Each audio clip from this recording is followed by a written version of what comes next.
Hi friends, Geetha ഗോവിന്ദത്തിൻ്റെ മറ്റൊരു എപ്പിസോഡിലേക്ക് എല്ലാവർക്കും സ്വാഗതം. അങ്ങനെ രാധികാമ്മ വരുണിനെ വിളിക്കുമ്പോൾ വരുണ് ഫോൺ എടുക്കുന്നില്ല കേട്ടോ. എടുക്കടാ, നമ്മളൊരു കെണിയിൽ കുടുങ്ങിയിരിക്കുക എന്നൊക്കെ ഇങ്ങനെ മനസ്സിൽ വിചാരിക്കുകയാണേ. അപ്പോൾ ഫോൺ എടുക്കാത്തത് കാരണം ഇനി നോക്കിയിട്ട് ഒറ്റ വഴിയേ കാണുന്നുള്ളൂ എന്ന് പറഞ്ഞിട്ട് ഗോവിന്ദിനെ വിളിക്കുക കേട്ടോ.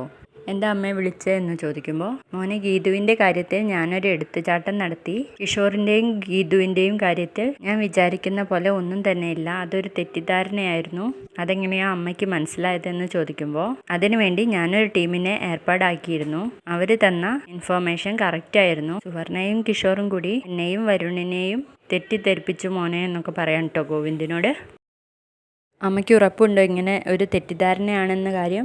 അതേ മോനെ, അത് തെറ്റിദ്ധാരണ തന്നെയാണ്. എന്നെയും വരുണിനെയും വിശ്വസിപ്പിക്കണമെങ്കിൽ കിഷോറും സുവർണയും എന്തുമാത്രം വലിയ പ്ലാനായിരിക്കും ഉണ്ടാക്കിയിരിക്കുക.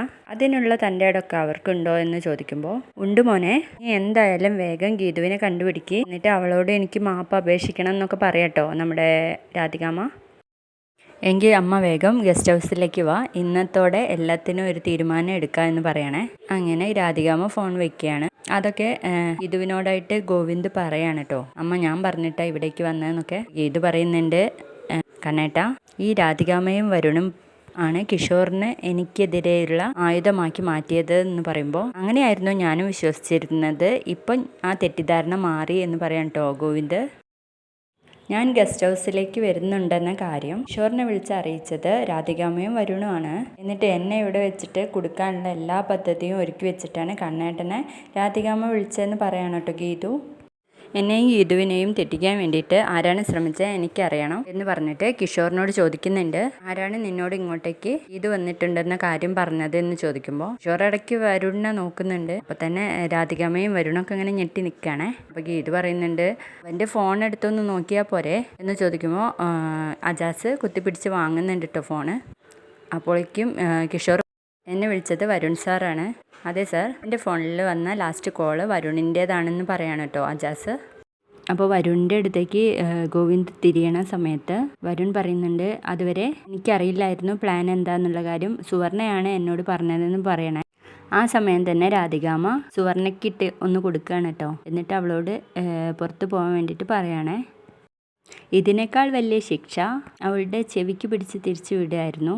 കിഷോറിനുള്ള ശിക്ഷയായിട്ട് അവനൊരു പ്രമോഷൻ കൊടുത്തേക്ക് ഒരു പെണ്ണിന് അഭിമാനപ്പെട്ട മാനം വരെ പോകുമെന്നറിഞ്ഞിട്ടും ഈ കള്ളക്കളി ഇന്നത്തോടെ പൊളിയുമെന്ന വിശ്വാസത്തിൽ മാത്രമാണ് ഞാൻ ഇങ്ങോട്ട് വന്നേ കണ്ണേട്ടാ. നിങ്ങൾ എന്നെ തോൽപ്പിച്ചു എന്നൊക്കെ പറഞ്ഞിട്ട് ഗീത അവിടുന്ന് ബാഗും കൊണ്ടിട്ട് പോവാണ് കേട്ടോ പുറത്തേക്ക്. തുടർന്ന് അവർണികയും പറയുന്നുണ്ട്, കിഷോറിനോടുള്ള ദേഷ്യം മറച്ചു വെച്ചിട്ട് ഞാനും കുറെ അഭിനയിച്ചു, ഇത്രയ്ക്ക് വേണ്ടിയിരുന്നില്ല സർ എന്ന് പറഞ്ഞിട്ട് അവളും ഗീതാഞ്ജലിയുടെ കൂടെ പോകാൻ വേണ്ടിയിട്ട് പോവാണ്. അപ്പോൾ അവർണിക ഗീതുവിൻ്റെ അടുത്തേക്ക് ചെന്നിട്ട് ഗീതുവിനോട് പറയുന്നുണ്ട്, കഷ്ടപ്പെട്ടതൊക്കെ വെറുതെ ആയല്ലേ, കണ്ണേട്ടനെ എന്നെക്കാൾ വലുത് അവരൊക്കെയാണ് എന്ന് പറയുന്ന സമയത്ത് ഗോവിന്ദ് വന്നിട്ട് പറയുന്നുണ്ട്, ഗീതു പോകാൻ വരട്ടെ, ഒരു ചടങ്ങ് കൂടി ബാക്കിയുണ്ട്. രാധികാമ്മയ്ക്ക് എല്ലാത്തിനും നിന്നോട് മാപ്പ് പറയണം എന്ന കാര്യം പറയണേ. സുവർണയും കിഷോറും കൂടി നിരത്തിയ തെളിവിൽ ഞാൻ നിന്നെ സംശയിച്ചു പോയി മോളെ, എനിക്ക് നിന്നോട് കാല് പിടിച്ച് മാപ്പ് പറയണം എന്നൊക്കെ പറയുമ്പോൾ, സോറി ഒന്നും പറയണ്ട എന്ന് പറയാം കേട്ടോ ഗീതു. അത് പറ്റില്ല, എനിക്ക് കാല് പിടിച്ച് തന്നെ മാപ്പ് പറയണം, എന്നോട് ക്ഷമിച്ചു എന്ന് പറയും മോളെ എന്നൊക്കെ പറയണേ. അപ്പോൾ ഗോവിന്ദ് പറയുന്നുണ്ട്, ഗീതു പറഞ്ഞില്ലേ സോറി പറയണ്ട എന്നുള്ള കാര്യം എന്ന് ചോദിക്കാൻ കേട്ടോ.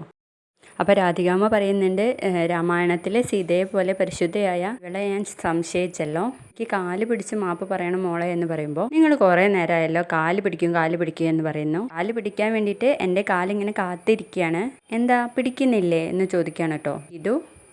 ആ സമയം തന്നെ വരുണ് വന്നിട്ട്, ഗീതു എനിക്കും നിന്നോട് മാപ്പ് ചോദിക്കണം എന്ന് പറയുമ്പോൾ, ആർക്ക് വേണമെങ്കിലും മാപ്പ് ചോദിക്കാം, നമസ്കരിക്കുകയും ചെയ്യാം, പെഡിക്യൂർ ചെയ്തിട്ട് സുന്ദരമാക്കി വെച്ചിരിക്കുന്ന കാല എൻ്റേത്, പിടിച്ചോ എന്ന് പറയണം കേട്ടോ. അങ്ങനെ രാധികാമ്മ ഗീതുവിൻ്റെ കാല് പിടിക്കാൻ വേണ്ടിയിട്ട് പോവാണ്. ആ സമയം തന്നെ ഗോവിന്ദ് പറയുന്നുണ്ട്, ഗീതു അമ്മയോട് ക്ഷമിച്ച സ്ഥിതിക്ക് എന്ന് പറയുമ്പോൾ, അല്ല എപ്പോ എന്ന് ചോദിക്കാൻ കേട്ടോ ഗീതു. അല്ല ഗീതു സോറി വേണ്ട എന്ന് പറഞ്ഞില്ലേ, അതിനർത്ഥം അമ്മയോട് ക്ഷമിച്ചു എന്നല്ലേ, ഇനി ഇതിനെ പറ്റിയിട്ട് എല്ലാവരും മറക്കണം എന്ന് പറയാം കേട്ടോ ഗോവിന്ദ്. ഗീതു പോയിട്ട് കണ്ണേട്ടനോട് പറയുന്നുണ്ട്, അവസാന നിമിഷം വരെ മലക്കം മറിഞ്ഞ കണ്ണേട്ടനെ ഞാൻ ഇനി ഒരിക്കലും വിശ്വസിക്കില്ല എന്ന് പറയുന്നുണ്ട്. മോനെ അവൾ എന്നോട് ക്ഷമിച്ചില്ല എന്ന് പറയുമ്പോൾ അതാർക്കും പെട്ടെന്ന് ക്ഷമിക്കാൻ വേണ്ടിയിട്ട് കഴിയില്ല. കിഷോറിനെ ഇങ്ങോട്ട് വിളിച്ചു വരുത്തിയതിൽ എന്ത് ന്യായീകരണമാണ് നിങ്ങൾക്ക് പറയാനുള്ളതെന്ന് ചോദിക്കുമ്പോൾ അത് ഇവനാണ് പറയേണ്ടതെന്ന് പറഞ്ഞിട്ട് രാധിക അവിടുന്ന് ഒഴിഞ്ഞു മാറുകയാണ് കേട്ടോ. പിന്നെ വരുണ് പറയുന്നുണ്ട്, അത് ഏട്ടന് വേണ്ടിയിട്ടാണ് ഞാൻ അങ്ങനെ ചെയ്തത്. ഏട്ടൻ ഗീതുവിനെ ഡിവോഴ്സ് ചെയ്യാൻ വേണ്ടിയിട്ട് കോടതിയിൽ പരാതി കൊടുത്തിട്ടുണ്ടായിരുന്നല്ലോ. എന്നിട്ട് അതൊക്കെ ജയിച്ച് വീണ്ടും ഗീതു ഏട്ടൻ്റെ കൂടെ തന്നെ കഴിയുകയല്ലേ. ഏട്ടനെ അങ്ങനെ ചെയ്തതിൽ എനിക്ക് നല്ല ദേഷ്യമുണ്ടായിരുന്നു. എന്നെ ഞാൻ തീരുമാനിച്ചത് ഗീതുവിനിട്ട് ഒരു പണി കൊടുക്കണം എന്നുള്ള കാര്യം എന്നൊക്കെ പറയണേ. ഏട്ടന് ഇനി അത് വിശ്വാസമായില്ലെങ്കിൽ ഞാൻ അറയ്ക്കലിലേക്ക് വരുന്നില്ല എന്ന് പറഞ്ഞു കൊടുക്കുകയാണ് കേട്ടോ വരുണ്. അപ്പോൾ ഗോവിന്ദ് പറയുന്നുണ്ട്, നീ ഇനി ഈ ഗസ്റ്റ് ഹൗസിൽ താമസിച്ചാൽ മതി, അറയ്ക്കലിലേക്ക് വരേണ്ട സമയം ആവുമ്പോൾ ഞാൻ പറഞ്ഞോളാം, അതുവരെ നീ ഇവിടെ തന്നെ താമസിച്ചാൽ മതി എന്ന് പറഞ്ഞിട്ട് പണി കിട്ടുകയാണ് കേട്ടോ വരുണിന്. വീഡിയോ ഇഷ്ടപ്പെട്ടാൽ ലൈക്ക് ചെയ്യണം, സബ്സ്ക്രൈബ് ചെയ്യണേ.